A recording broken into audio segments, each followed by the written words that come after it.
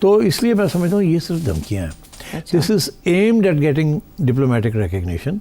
اور یہ جو انہوں نے آلریڈی کر لیا ہے نا، اس کو ایکسیپٹ کروانے کے لیے، اس سے پیچھے نہیں ہٹیں گے۔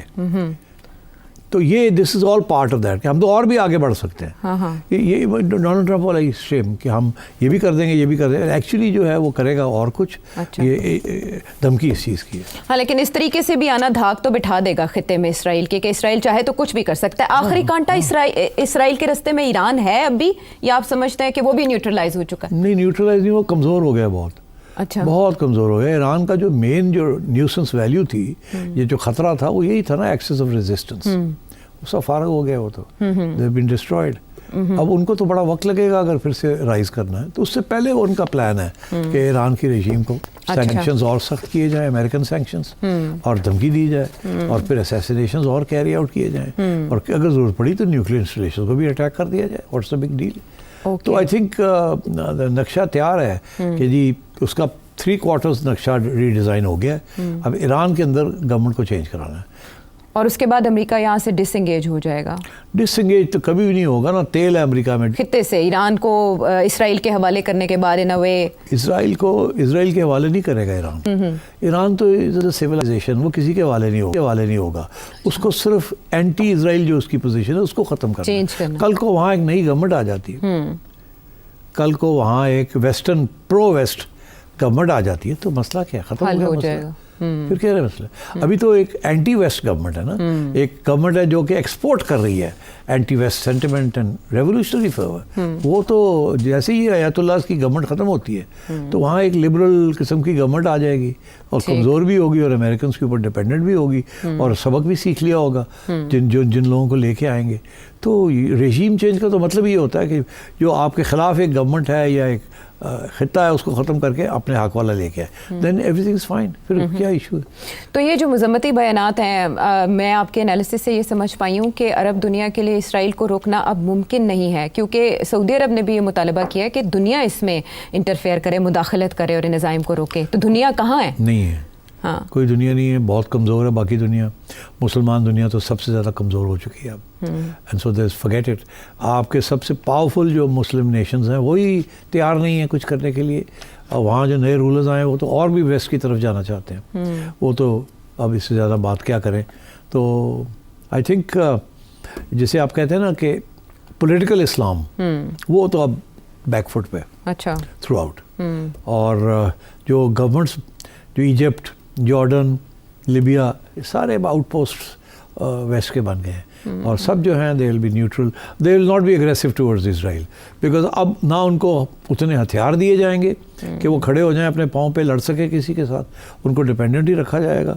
اور جہاں تک سعودی عربیہ کا مسئلہ ہے, سعودی عربیہ کے ساتھ تو تیل کا اور امریکہ کا بہت بڑا ایک سمجھوتا ہے, اس کے بغیر تو وہاں کی گورنمنٹ نہیں کھڑی ہو سکتی. تو آئی تھنک اور وہاں کی گورنمنٹ کو اندرونی معاملات کے بھی اندر بھی پرابلمس ہیں. تو اس لیے میں سمجھتا ہوں کہ اسرائیل ہیز سکسیڈڈ, امریکہ ہیز سکسیڈڈ. آخری سٹیج جو ہے وہ ایران کو نیوٹرلائز کرنا. اچھا, they'll do that. اور سعودی عرب کے ہوتے ہوئے ان مفادات کا تحفظ یقینی ہے آپ کے خیال میں؟ Deal of the century Donald Trump کے آنے کے بعد اس پر عمل درآمد یقینی پکا, اور اس کے لیے کسی سٹیج پہ پاکستان کو بھی آن بورڈ لیا جا سکتا ہے؟ پاکستان کو تو ایک آن بورڈ لینے والے امریکہ نہیں ہوگا. تو اس کے بعد مڈل ایسٹ کا کیا نقشہ؟ مڈل ایسٹ تو فارغ ہے, مڈل ایسٹ کا نقشہ ہی بدل گیا. اوکے, اب تو مڈل ایسٹ رہا ہی نہیں, نقشہ تبدیل ہو گیا. کسی سٹیج پہ جو پبلک اوپینین ہے کیونکہ وہ اپنے حکمرانوں کے خلاف ہے, تو کیا یہ پلان بیک فائر بھی کر سکتا ہے ریزسٹنس کی وجہ سے, انٹرنل ریزسٹنس کی وجہ سے, کہ لوگ کھڑے ہو جائیں؟ لوگ کہاں کھڑے ہوں گے؟ ڈفرینٹ کنٹری, جیسے آپ ایران میں دیکھیں کہ ایک ایران میں لوگ کھڑے ہوں گے تو اس گورنمنٹ کے خلاف ہوں گے نا, وہ تو پرو امریکہ ہوں گے. اس کو یوٹیلائز کیا جا سکتا ہے جو ویو ہے. ہاں, وہاں بہت گھٹن ہے, اور وہاں کے لوگ جو ہیں وہ کیونکہ اب سوشل میڈیا کی وجہ سے اور گلوبل کمیونیکیشن کی وجہ سے they are not very pro the آیت اللہ.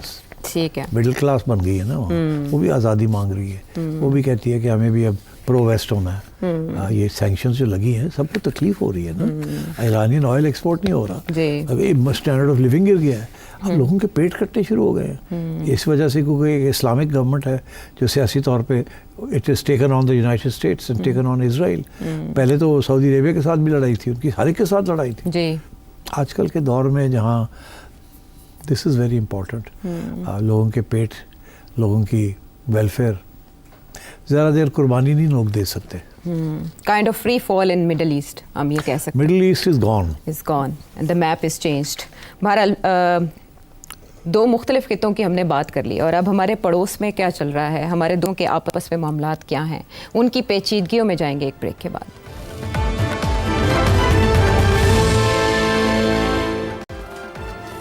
ویلکم بیک ٹو دا شو. سیٹھی صاحب, چائنا اور انڈیا کے آپس کے معاملات مختلف اوقات پہ ہم نے دیکھا کہ پیچیدہ رہے اور تلخیاں بھی ہوئیں, لیکن پھر ریٹریٹ کیا گیا. اب ایک بہت بڑا ڈیم یارلنگ زامبو پر چائنا بنانے جا رہا ہے. اس کے مقاصد کیا ہیں؟ کیا چائنا چاہتا ہے کہ انڈیا امریکی کیمپ میں نہ جائے, یا کوئی سزا دینا چاہتا ہے, بھارت کو سبق سکھانا چاہتا ہے کسی؟ نہیں, ایسی کوئی بات نہیں ہے, نہ سبق سکھانا چاہتا ہے نہ امریکہ کے خلاف ہے. دیکھیے, چائنا کے بارے میں یہ کہا جا رہا ہے کہ اگلے 10 سال میں it will be the greatest country in the world in terms of GDP. سب سے زیادہ امیر اور بڑی country population wise and income wise. اور وہ ایک سپر پاور کا سپر پاور بن رہا ہے, اور سب سے زیادہ تھریٹ جو ہے امریکہ کو ہے, کیونکہ امریکہ جس دن امریکہ کا ڈالر گیا اس دن امریکہ گیا. جی ٹھیک. تو اب چائنا اپنی ڈیولپمنٹ کے لیے اس کو انرجی چاہیے. اچھا ٹھیک ہے, لیکن انرجی کے بغیر تو کچھ نہیں ہے نا. ریئر ارتھ میٹلز بھی ہیں, وہ بھی چائنا کے پاس ہیں.